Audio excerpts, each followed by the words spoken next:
Green chess fans, today I've got a very interesting puzzle for you guys. It's white to move and draw, and if you want to try yourself out, you can pause the video right now and I'm going to show the solution.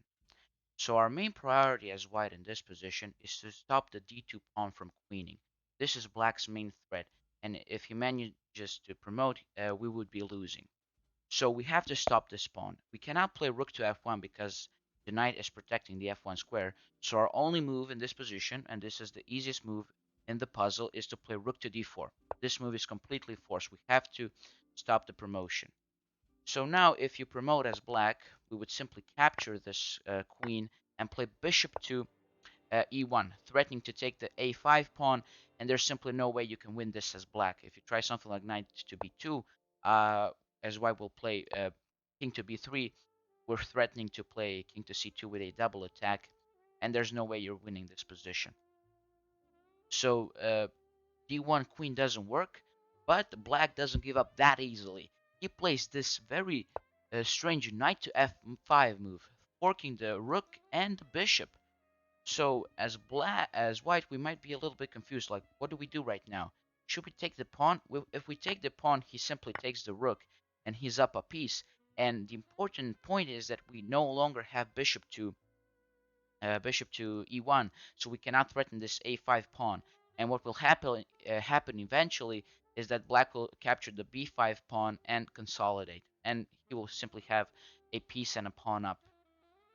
So what do we do here as white? Well, the only move we have as white in this position is to play bishop to f4. And this is where the puzzle gets tricky. If you don't find bishop f4, you're not going to find the rest of the move. So what do you do here? What was the threat? Well, we're threatening to take the pawn. Again, you cannot promote, we'll simply capture, and in this position, in fact, white is winning. So what you do in this position as black is you're forced to take the rook. So we have knight takes d4, and in this position, as white, you have a very resourceful bishop to d2. And what do you do here as black? What's the point of this move? Like, isn't he like giving up a free bishop? Well, if you take, it's a stalemate, right? Our king has no place to go. The knight is cutting away the b3 square, and the bishop is taking away the b4 square. So this king is entombed. So bishop d2, you cannot capture. So what do you do here as black? It might, like all hope, might seem lost. But black has a devilish move in this position. He plays this extremely extremely smart knight to b3 move, and you're like, wait, what? Like, aren't like all of his pieces on pre? What's the point?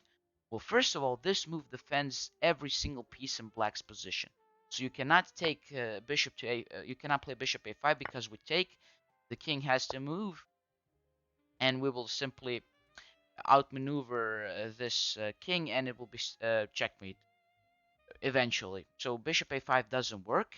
And if you take the bishop, well, this knight doesn't take the bishop because that would be a stalemate. The knight goes, surprise, knight to c5, checkmate. This is a very nice checkmate. It's almost a smother mate.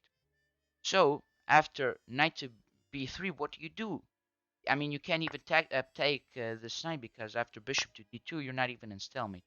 So black is simply up a piece, and he's winning this game because he has the right colored pawn. So after knight to b3, you have to find this last move, and then you're done. You've reached your safe haven. We have bishop to b4, and this move is the showstopper. This is the real deal. This is what makes this puzzle so unique. So what's the point of bishop to b4? The point is primarily to stop knight to c5 checkmate, but also what you're threatening is now to take the b3 knight without your bishop hanging. So what does black do in this position? If he moves his knight to c5, we take it and then take the pawn on a5. So that's a drawn position. If he moves it anywhere else, let's say d4, we take on a5, and this is a drawn position. And if he takes this bishop, we don't take with the king, we take with the pawn. And whatever black does in this position, it's a draw.